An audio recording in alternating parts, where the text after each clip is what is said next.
Most travelers assume that because something passed through airport security once, it's safe to pack in their checked bag. But that's not how it works, and TSA is getting stricter by the year. In this video, I'm going to walk you through the specific items that TSA will confiscate directly from your checked luggage, why they're prohibited, and what you should do with them instead. Some of these are going to surprise you. Let's go.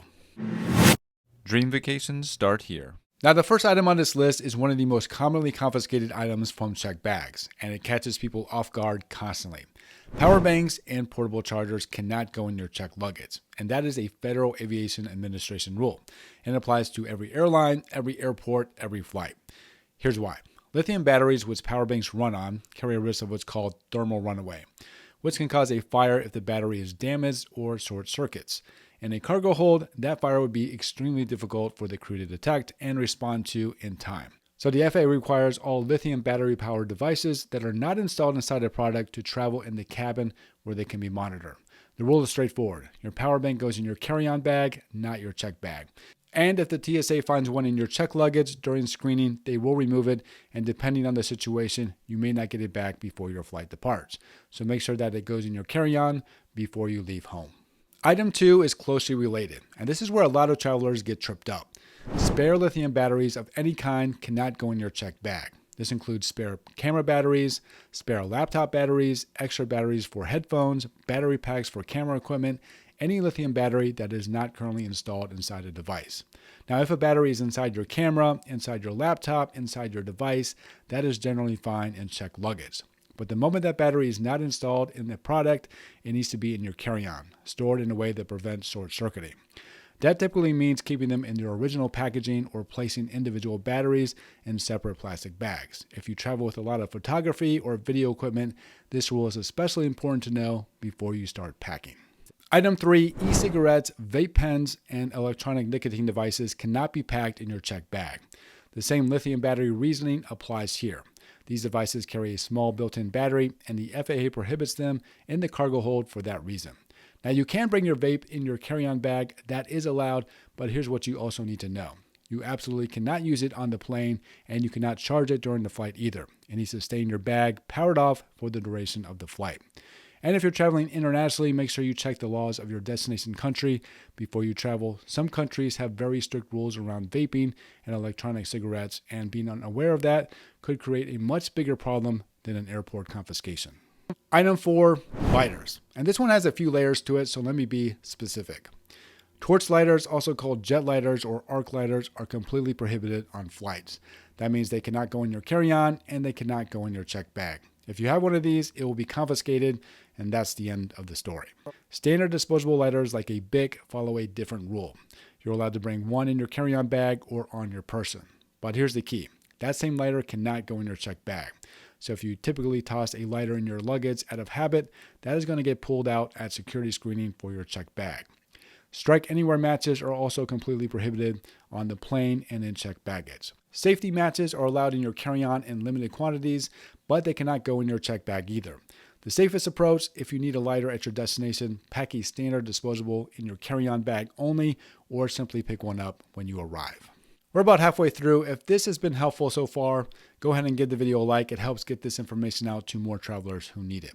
Now let's keep going. Now I want to pause here because the next few items on this list are things that people pack all the time without realizing there's a problem. So pay close attention.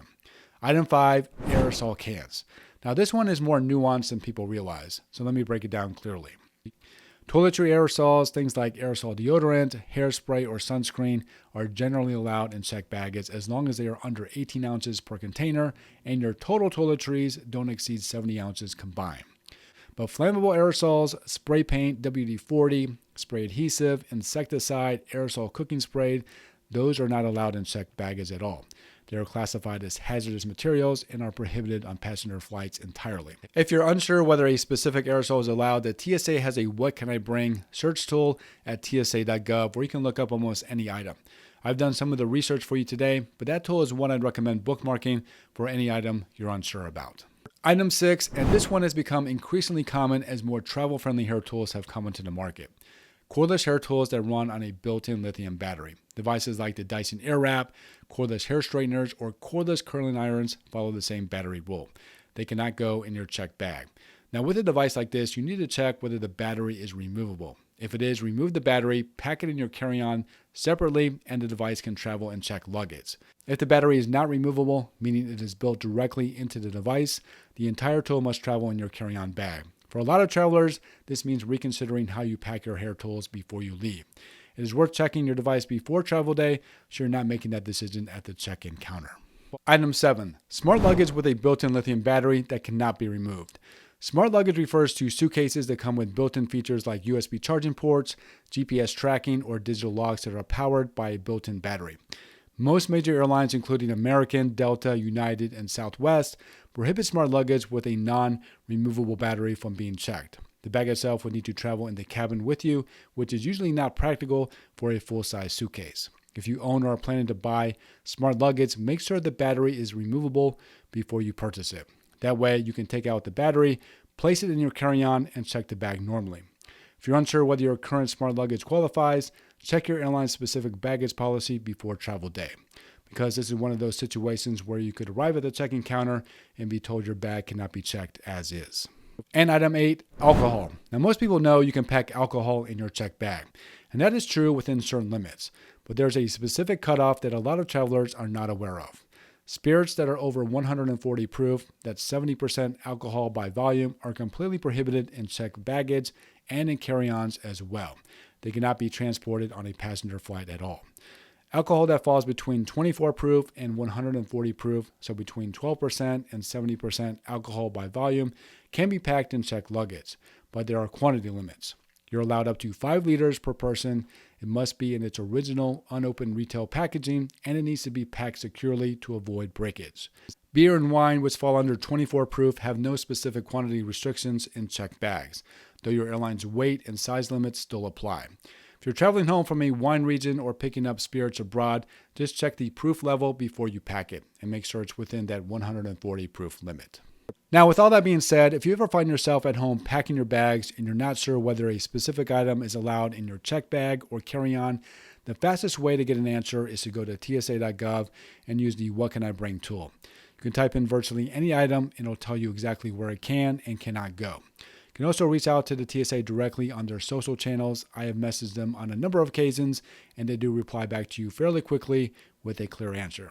The goal here is simple. The more you know before you go to the airport, the smoother your travel day is going to be. Let's make sure none of these items catch you off guard. Those are the 8 items that cannot go in your checked bag, some of which a lot of travelers are packing right now without realizing it. If any of these surprised you, let me know down in the comments which one. I'd love to hear from you. I also have a full video on how to decide if you should take a carry-on or check bag on your next flight, which you can watch next. Thank you so much for watching, and I wish you safe travels.